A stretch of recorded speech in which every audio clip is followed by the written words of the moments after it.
Section 14 साक्ष्य अधिनियम 1872 यानी इंडियन एविडेंस एक्ट 1872।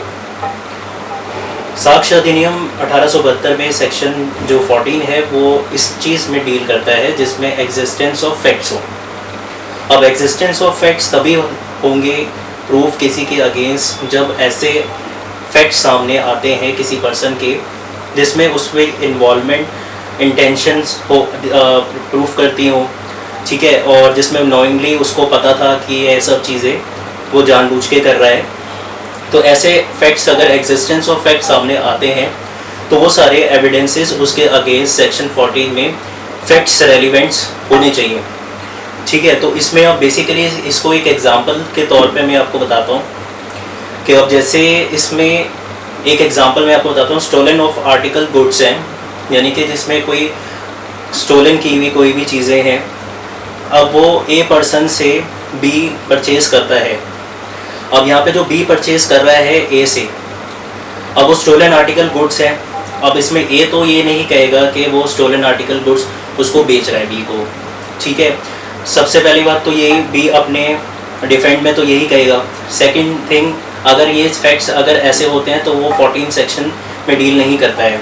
अगर ऐसे फैक्ट्स आने चाहिए यानी एग्जिस्टेंस ऑफ फैक्ट्स आने चाहिए, ठीक है। अब इसमें बी के पास जो आर्टिकल्स जो उसने परचेज़ किया है ए से, ठीक है, तो वो परचेज़ कर लिए। अब इसमें ए जो बाकी जो आर्टिकल उसने परचेज़ किए हैं, अब वो आर्टिकल वो स्टोलन आर्टिकल की कोई कंप्लेंट गई होगी कि वो इस प्लेस से स्टोल हो चुकी है, ठीक है। अब उसमें बी के पास वो स्टोलन आर्टिकल्स फाउंड होती है, वो मिलती है, ठीक है, और उसमें वो बी कहता है कि ये इसमें उसकी इन्वॉल्वमेंट नहीं है, उसे पता ही नहीं था कि ये ए उसको स्टोलन आर्टिकल सेल करके गया है।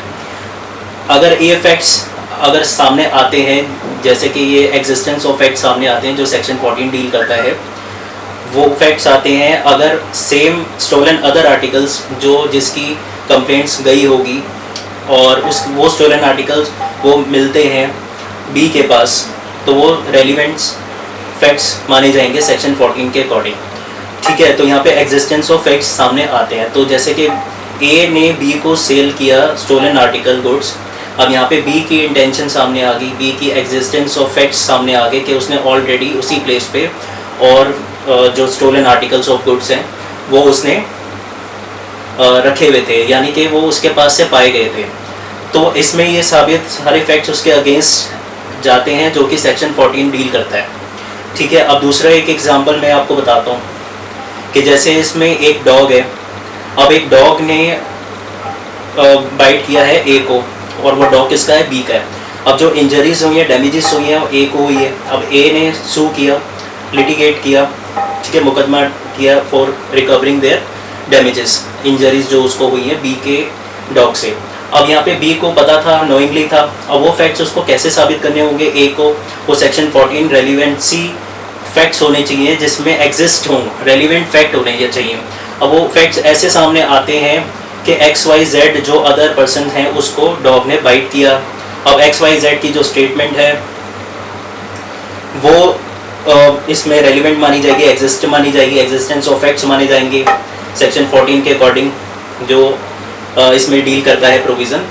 तो उसमें वो उसके अगेंस्ट बी के फैक्ट्स एग्जिस्टेंस सामने आ जाएंगे। तो ऐसे में बी को वो पाया जाएगा कि उसने ये नोइंगली था, उसको पता था, उसने कंट्रोल नहीं किया, उसने रिस्ट्रेन नहीं किया अपने डॉग को।